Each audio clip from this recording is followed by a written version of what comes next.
Hello student, इससे पहले आप लोगों ने रसायन विज्ञान तथा रसायन विज्ञान की शाखाओं के बारे में पढ़ा है, जो कि है कार्बनिक रसायन, अकार्बनिक रसायन और भौतिक विज्ञान। और आपने रसायन विज्ञान के पितामह के बारे में जाना कि एंटोनी लेवाइजर जो है रसायन विज्ञान के पितामह कहलाते हैं।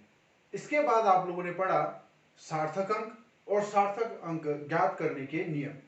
तो अब देखिए, आज हमारा टॉपिक है रासायनिक संयोग के नियम। ये रासायनिक संयोग के नियम हमारे पास चार है। एक है द्रव्यमान संरक्षण का नियम, जो कि लेवाइजर ने दिया था। स्थिर अनुपात का नियम, जो प्राउस्ट ने दिया है। इसका गुणित अनुपात का नियम जॉन डॉल्टन द्वारा दिया गया है। और गैले-सॉक का नियम, ये गैले-सॉक ने दिया है। तो इसके नोट्स मैंने आपको भेज दिए हैं, आप लोगों ने उतार लिया होगा। अब नोट्स को देखते हुए इनको समझना है कि यह होता क्या है। तो देखिए, समझिए रासायनिक संयोग। अब देखो, रासायनिक संयोग क्या होते हैं। प्रकृति में कोई भी तत्व विद्यमान है, वह आपस में संयोग करके संयुक्त अवस्था में रहता है। वह कभी भी मुक्त अवस्था में नहीं रह सकता, वह संयुक्त अवस्था में ही रहता है। तो हम बात करते हैं द्रव्यमान संरक्षण का नियम। तो देखो, संयुक्त कैसे होते हैं। तो क्या होता है, कोई भी अभिक्रिया जब होती है, मान लीजिए अभिक्रिया है, तो अभिक्रिया में क्या होता है, एक साइड होता है अभिकारक कारक और दूसरी ओर होता है उत्पाद। तो देखिए, अभिकारक उत्पाद का निर्माण करता है। यानी कि अभिकारक क्या करेगा, अभिकारक आपके ए बी सी कुछ भी हो सकते हैं, वो आपस में मिलेंगे और एक नए उत्पाद का निर्माण करता है। इसी को संयोग बोलते हैं, या इसी को रासायनिक अभिक्रिया कहा जाता है। तो रासायनिक अभिक्रिया में हम चार नियमों से इसको समझते हैं। तो पहला है द्रव्यमान संरक्षण का नियम। तो द्रव्यमान संरक्षण का नियम क्या है, द्रव्यमान संरक्षण का नियम। तो देखिए, द्रव्यमान संरक्षण के नियम के अनुसार आप किसी भी अभिक्रिया के दौरान, भौतिक या रासायनिक अभिक्रिया के दौरान, ना तो द्रव्यमान सृजित कर सकते हो, ना ही नष्ट कर सकते हो।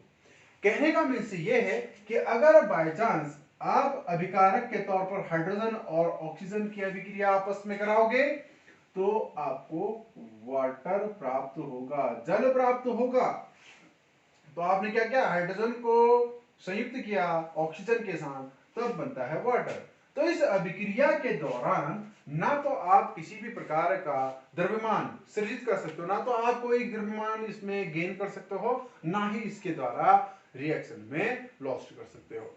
तो देखो, इसको अगर किसी मोल कॉन्सेप्ट से अगर आप समझोगे तो यह समझ में नहीं आएगा।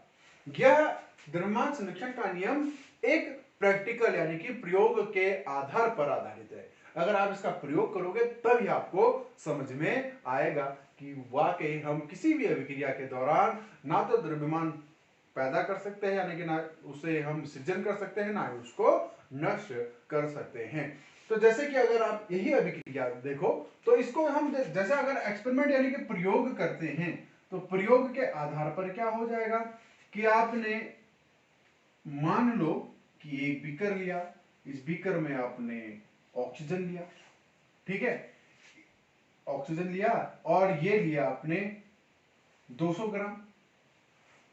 जस्ट आपने क्या करा, एक टेस्ट ट्यूब ली, टेस्ट ट्यूब में हाइड्रोजन गैस लिया, ये लिए आपने 400 ग्राम। तो नेट रिजल्ट जब आप इसको इसमें ऐड कर दोगे, तो यहां पे जो द्रव्यमान का बनेगा लिक्विड, वो बनेगा 600 ग्राम का। ठीक है, तो कितना बनेगा, 600 ग्राम का। इसको ऐसे भी समझ सकते हो, hydrogen oxygen equals to H2O। तो देखिए क्या होगा, अगर आपने 20 ग्राम हाइड्रोजन लिया और 10 ग्राम ऑक्सीजन लिया, तो ये आपस में कंबाइंड हो गए, जो वाटर बनाएगा उसकी क्वांटिटी होगी 30 ग्राम। तो ये बाय एक्सपेरिमेंटल है, इसमें कोई भी आप न तो इसके द्रव्यमान को नष्ट कर सकते हो, ना ही आप किसी प्रकार से द्रव्यमान को गेन कर सकते हो। तो यह है द्रव्यमान संरक्षण का नियम, ये आपने छोटी कक्षाओं में भी पढ़ा होगा। इसके बाद है स्थिर अनुपात का नियम, जो कि प्रॉस्ट ने दिया है। इनके अनुसार देखिए ये क्या कहते हैं, स्थिर अनुपात का नियम, यानी कि अगर आप किसी लैब में H2O बनाते हो, H2O में से वाटर बनाते हो, तो नेचर में विद्यमान कहीं से भी किसी भी स्रोत से आप वाटर लोगे तो उसका फॉर्मूला H2O ही होगा।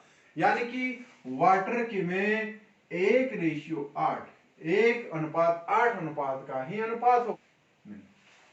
तो यहां पे देखो हाइड्रोजन है 2 और ऑक्सीजन है 16, तो इनका अगर सरल अनुपात किया जाए तो ये हो जाएगा 1:8।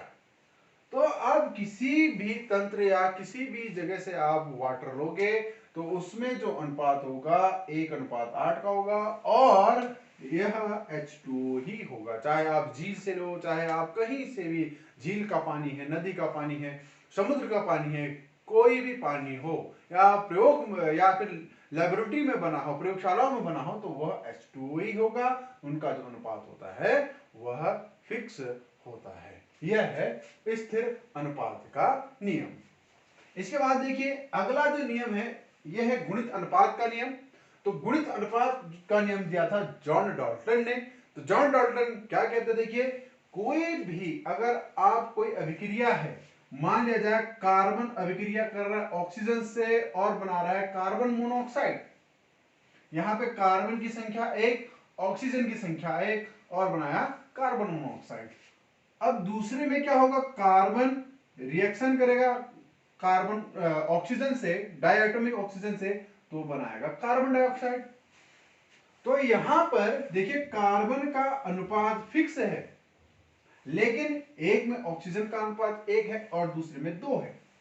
यानी कि यहां पे देखें तो कार्बन ऑक्सीजन ऑक्सीजन का मान यहां 16 है और यहां 32 है। ठीक, अगर इनके अनुपातों का योग कहेंगे तो यह हमेशा एक सरल अनुपात में, फ्रैक्शनल वैल्यू यहां पे नहीं होगी, आपको एक पूर्णांक संख्या के रूप पर मिलेगा। जैसे अगर इसको कहें तो 16:32 यानी कि 16:32 यानी कि 1:2। तो ये अनुपात कैसा है, यह पूर्णांक अनुपात है।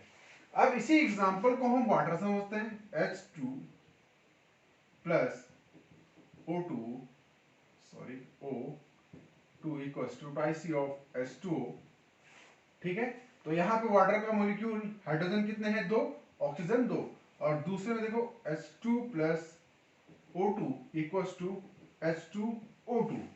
ठीक है, यहां पे ऑक्सीजनों का अनुपात अलग अलग है, लेकिन यौगिक भी क्या है, अलग अलग है। यहां पे भी यौगिक देखो कार्बन मोनोऑक्साइड, कार्बन डाइऑक्साइड था, लेकिन हाइड्रोजनों का अनुपात जो है भिन्न भिन्न है। यहां पे 2 है, यहां पे 1 है। तो इनका जो अनुपात होता है वह हमेशा एक सरल अनुपात में होता है, और वह सरल अनुपात एक पूर्णांक संख्या के बराबर होता है। कोई भी दशमलव में पूर्णांक संख्या आपको प्राप्त नहीं होती है। तो यह है गुणित अनुपात का नियम। ठीक, लास्ट है गैलिसाक का नियम, जो कि गैलिसाक ने दिया था। इनका कहना यह है कि कोई भी रासायनिक अभिक्रिया होती है तो सामान्य ताप और दाब में गैसीय अवस्था जब आपस में अभिक्रिया करते हैं तो उनके आयतनों का योग, यानी कि अभिकारक के आयतनों का योग उत्पाद के आयतन के योग के बराबर होता है। जैसे एग्जांपल, यहां पे बेस्ट एग्जांपल है, एक ही एग्जांपल से आप समझ जाओगे। हाइड्रोजन रिएक्शन करेगा क्लोरीन से, तो हाइड्रोजन यहाँ पे गैसेस स्टेज में है और क्लोरीन भी क्या है, गैसेस स्टेज में। तो देखो जब ये आपस में अभिक्रिया करेंगे तो 2 मोल HCl का बनाएगा, वो भी गैस मॉलिक्यूल।